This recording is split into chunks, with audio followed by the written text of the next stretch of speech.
Tron Legacy, Disney's neon-infused sequel to the 1982 classic, includes a particularly egregious example of a trope that has bothered me for years.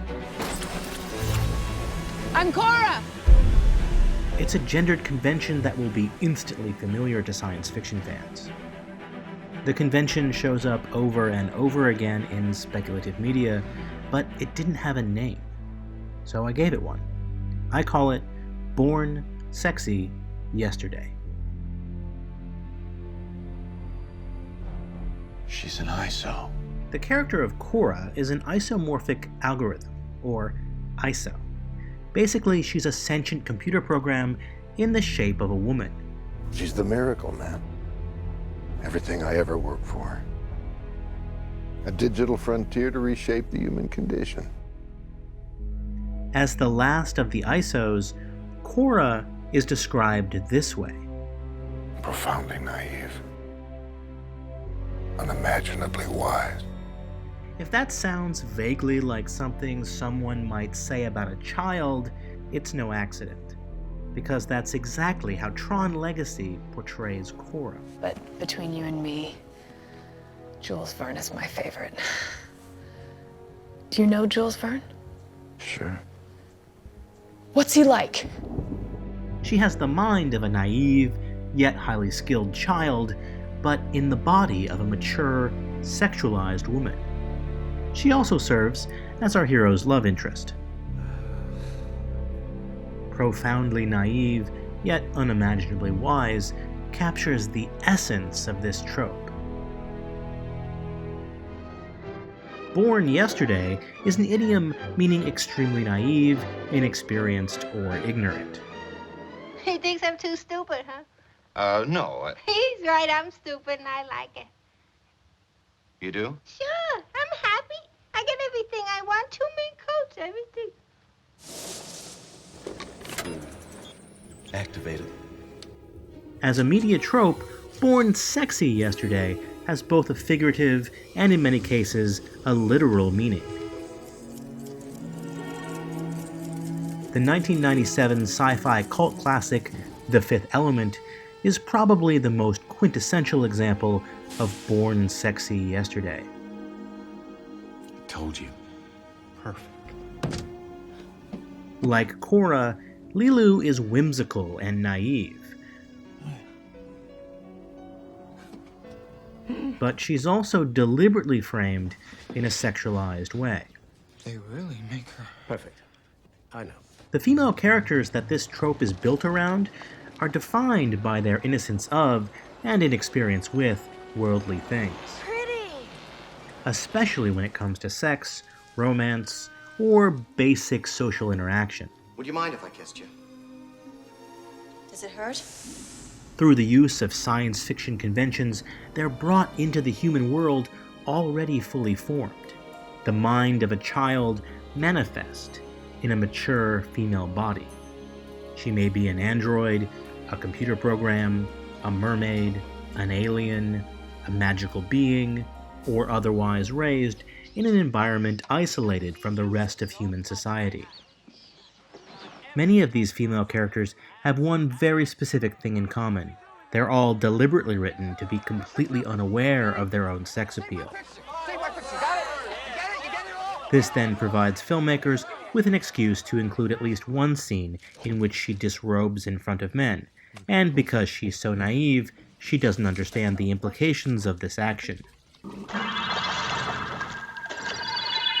Come on in. Didn't bring my bathing suit. What's a bathing suit? Oh, murder.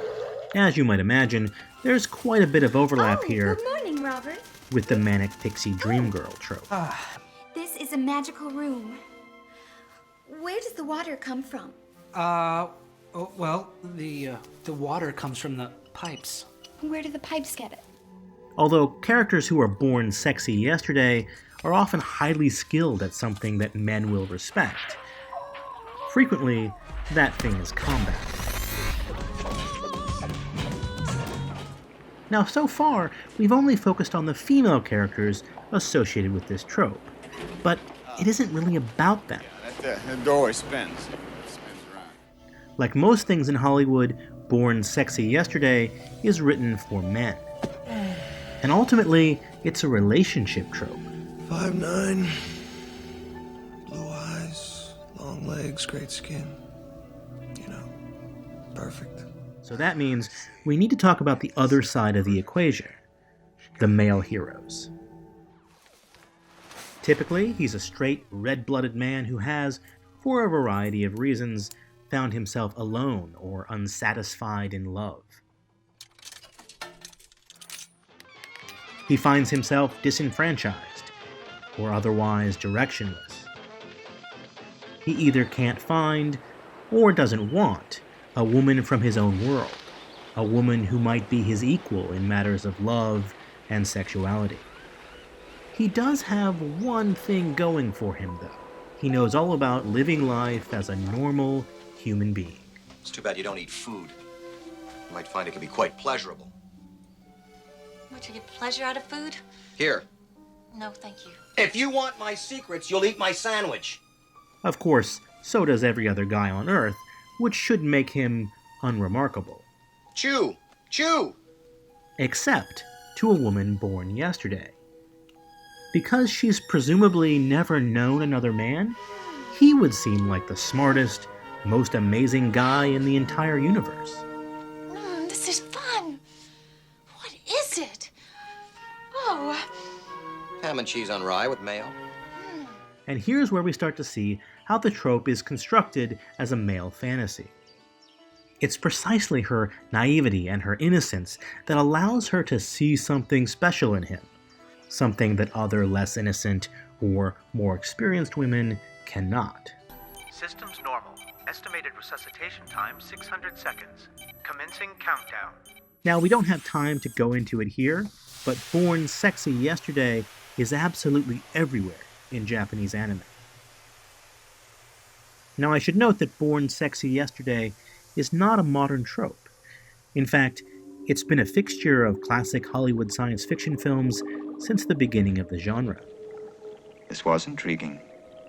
I wonder just how far women would permit this to go. It's nothing really personal. Just a kiss. But why should people want to kiss each other? Oh, it's an old custom. All of the really high civilizations go in for it. But it's so silly. But it's good for you, though. It stimulates the whole system. As a matter of fact, you can't be in tip-top health without it. Really? I didn't know that. I'd be only too happy to show you. Well, thank you very much, Lieutenant. No trouble at all. Forbidden Planet in 1956 is one example.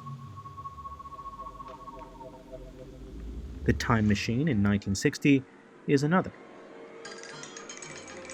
Well, what's your name? Rena? Weena. How do you spell it? Spell? Spell right. Can't you write? Then there's the character of Nova from the original Planet of the Apes. Look at that. I touch it a smile. Who is the protagonist's love interest, despite not understanding the concept of language.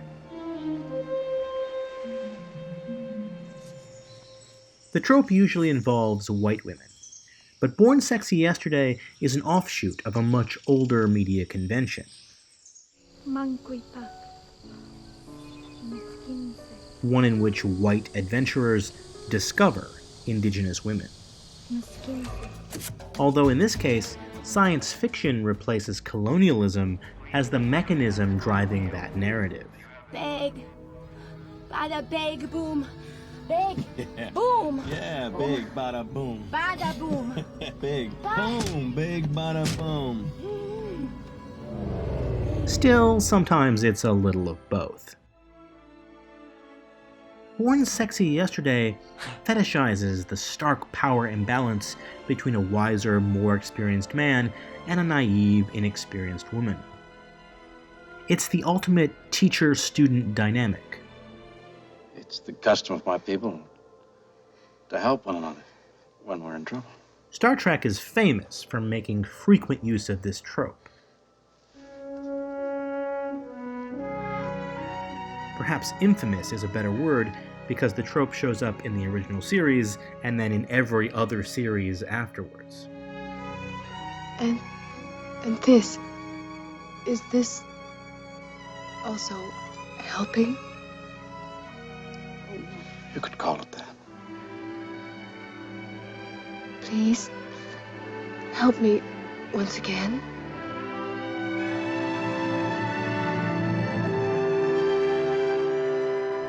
Let's start by doing something different with your hair. 7 of 9's relationship with the Doctor on Star Trek Voyager is a prominent example, especially as depicted in the episode Someone to Watch Over Me. Try shaking your head a little bit. Is this more appropriate? Fans of that series will remember that the Doctor's own social naivety is never framed by the show as something sexy. How shall I choose? I think you'd look very nice in this one. I am uncertain how to wear such a garment. Assist me. Oh, I'm sure you'll manage. I'll go prepare the holodeck. Remember, the idea is to have fun tonight. I'll expect a full report in the morning. Although Born Sexy Yesterday was a major part of Seven's character, at least to begin with, she is ultimately made much more than that. And outside of a handful of rather cringeworthy episodes, Seven's story is largely one of self-realization and self-discovery, which manages to transcend the constraints of the trope. To a large degree, this is also true of a character like Somni 451 from Cloud Atlas. Like Seven, her romantic relationship is downplayed, while her character development is made central. Knowledge is a mirror, and for the first time in my life, I was allowed to see who I was and who I might become. Which brings me to this point. The problem with this trope is not necessarily with the female characters themselves.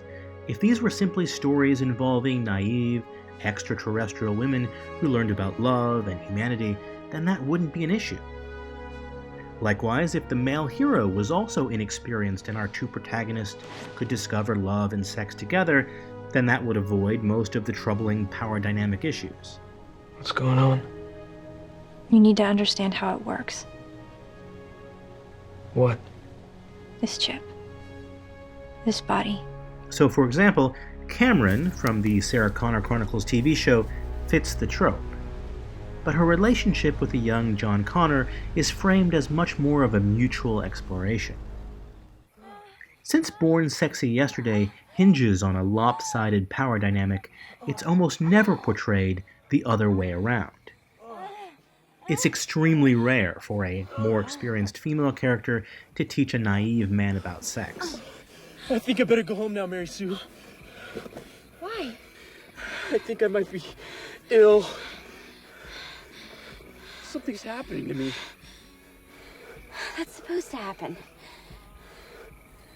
It is? Yeah, trust me. What? Wait, no. That's your dessert. Eat that with a fork. Perhaps that's because most grown women don't find the idea of dating an inexperienced adolescent boy all that appealing. No, but you eat that last. Sandwich first, dessert last.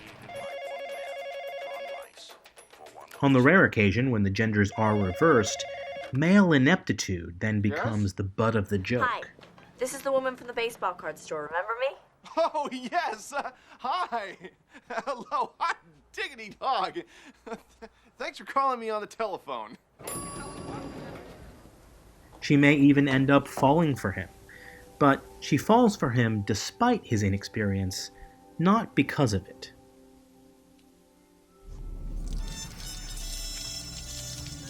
Oh, I'm so sorry. Oh, I forgot about the auto wash. Born Sexy Yesterday is about an unbalanced relationship, but it's also very much connected to masculinity. The subtext of the trope is rooted in a deep-seated male insecurity around sex and sexuality. The crux of the trope is a fixation on male superiority, a fixation with holding power over an innocent girl. But in order to make that socially acceptable, science fiction is employed to put the mind of that girl into a sexualized adult woman's body. It's a fantasy based on fear. Fear of women who are men's equal in sexual experience and romantic history, and fear of losing the intellectual upper hand to women. In Woody Allen's 1973 comedy Sleeper, the protagonist is frozen, and when he wakes up in the future, he's suddenly, and very conveniently, the only man left on Earth who still remembers how to have sex. That same exact thing happens to Stallone's character in Demolition Man. Oh my. Are all fluid transfer activities like this? Better. Better? Why? So Born Sexy Yesterday is a science fiction trope that's designed specifically so male heroes get to automatically be the most extraordinary man in a woman's life. Again, because they're basically the only man to have ever been in her life. As such, the trope rests on some troubling patriarchal ideas about female purity and virginity. By definition, characters born sexy yesterday have no past lovers and no previous sexual experiences. She is framed as pure and innocent sexually and romantically, unchanged and uncorrupted by the attention of other men. The male hero, therefore, avoids even the possibility of being compared, of being judged, of not measuring up. At the end of the day, this is a male fantasy about escaping the humiliation of rejection. Since he's the first and only man in this woman's life, he gets to be the best by default. Which means he doesn't even have to try to be a better partner, a better boyfriend, or a better lover. That's what we call a kiss. Of course, the reality is that life experience is a plus and not a minus in relationships. And we need more media to reflect that. We need media where men enthusiastically embrace women who are their equals, equals in everything, including in matters of love and sex. So to all you would-be science fiction writers out there, I'll leave you with this. Innocence is not sexy. Knowledge and experience, on the other hand, now that's extremely sexy. If you'd like to see more videos related to media and manhood, just hop on over to my Patreon page and help fund the Pop Culture Detective Agency.